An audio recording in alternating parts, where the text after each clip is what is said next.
Hello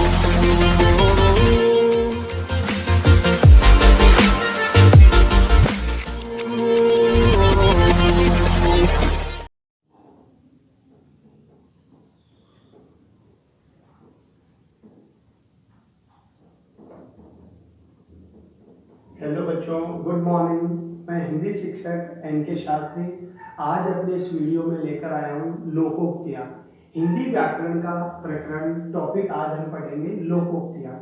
सर्वप्रथम बच्चों, आज हम इस वीडियो में लोकोक्तियों के विषय में ज्ञान प्राप्त करेंगे।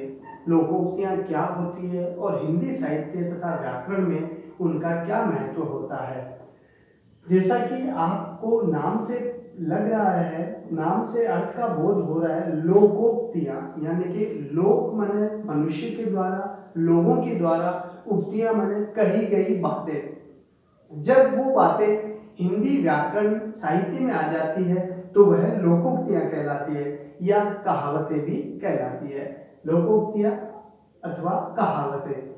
आप हिंदी में अनेक लोकोक्तियां और कहावतें पढ़ते हैं, जैसे अंधे नगरी चौपट राजा, काला अक्षर भैंस बराबर, घर की मुर्गी दाल बराबर। अनेक आप लोकोक्तियां हम जब पाठ पढ़ते हैं तो उन पाठ के मध्य में आती रहती है।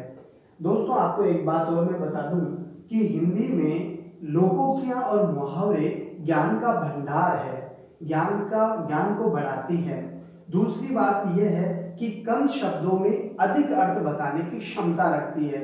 हम अधिक न बोल करके कम बोले, लेकिन उन कम बात में ही यदि हमारा जो भाव है, अर्थ है, वो पूरा बोध हो जाता है। तो अतः लोकोक्तियां और मुहावरे ज्ञान का वर्धन करती है, ज्ञान को बढ़ाती है और हमें बुद्धि को तीक्ष्ण और कुशाग्र करती है। तो सर्वप्रथम हमें लोकोक्तियों की परिभाषा समझ लेनी चाहिए, यानी कि लोकोक्ति किसे कहते हैं। लोगों के द्वारा कही गई उक्ति लोकोक्ति कहलाती है। समाज व समाज में प्रचलित जब कोई परंपरा किसी मनुष्य के द्वारा अनुभव किए जाने के बाद कही गई उक्ति लोकोक्ति होती है। संक्षिप्त परिभाषा इसकी ये होगी कि समाज में व समाज में प्रचलित लोगों के द्वारा अनुभव के आधार पर कही गई बात लोकोक्ति कहलाती है। समाज में व समाज में प्रचलित लोगों के द्वारा अनुभव के आधार पर कही गई बात लोकोक्ति कहलाती है। आप नोट कर सकते हैं कि समाज में प्रचलित अनुभव के आधार पर जब कोई मनुष्य किसी बात को कहता है तो वह लोकोक्ति कहलाती है। आगे बढ़ते हैं दोस्तों। सबसे पहली लोकोक्ति है हमारी टके सेर भाजी टके सेर खाजा। दोस्तों, टके सेर भाजी टके सेर खाजा यानी कि कोई भी वस्तु जो है पर्याप्त मात्रा में नहीं है। अव्यवस्था ही अव्यवस्था, इसका सही हिंदी अर्थ होगा दोस्तों अव्यवस्था ही अव्यवस्था। आगे बढ़ते हैं। अधजल गगरी छलकत जाए। दूसरी हमारी लोकोक्ति है अधजल गगरी छलकत जाए। दोस्तों, गगरी मटका होता है, यदि उस मटके में हम पानी पूरा नहीं भरते हैं तो वह पानी जो है, वह मटका उठाने पर या इधर से उधर ले जाने पर छलकता है, उसका पानी बाहर आता है, जो कि ठीक नहीं है।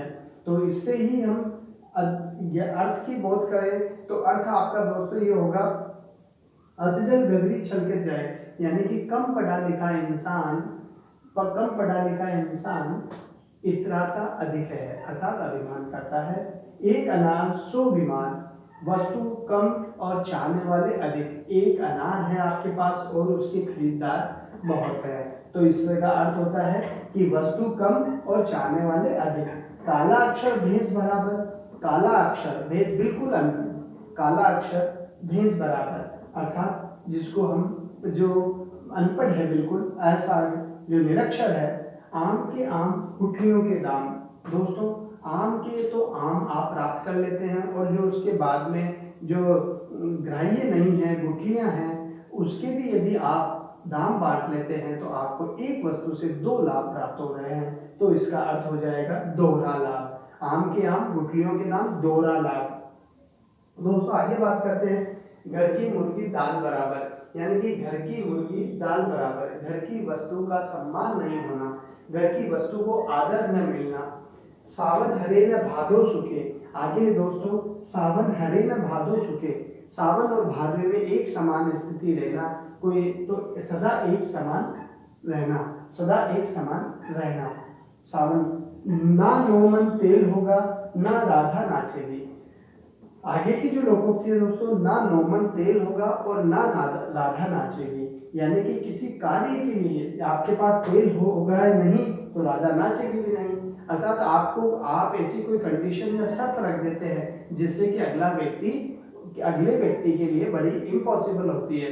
तो उसके लिए क्या होगा कि किसी कार्य के लिए असंभव शर्त रखना, किसी कार्य के लिए असंभव शर्त रखना।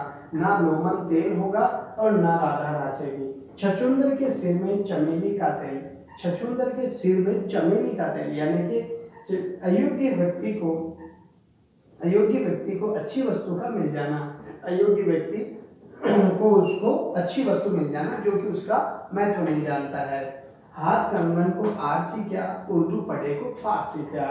हाथ कंगन को आरसी क्या, जब हाथ में कंगन होगा तो कहकर दिखाने से कोई अर्थ नहीं है, कोई लाभ नहीं है, क्योंकि वह प्रत्यक्ष रूप से दिखाई देता है। ये कोई भी वस्तु हो, कोई भी कानून हो और वह सबके सामने होता है तो उसको बार बार जो है दोहराने से कोई लाभ नहीं है। तो कहने का मतलब है हाथ कंगन को आरसी क्या, पढ़े लिखे को फारसी क्या। तो प्रत्यक्ष को, यानी कि जो वस्तु आपके सामने है उसको किसी प्रूफ की आवश्यकता नहीं होती है। तो हाथ कंगन को आरसी क्या, उर्दू पढ़े को फारसी क्या। प्रत्यक्ष को प्रमाण की आवश्यकता, प्रत्यक्ष को प्रमाण की क्या आवश्यकता। तो दोस्तों एक बार वापस दोहरान करते हैं।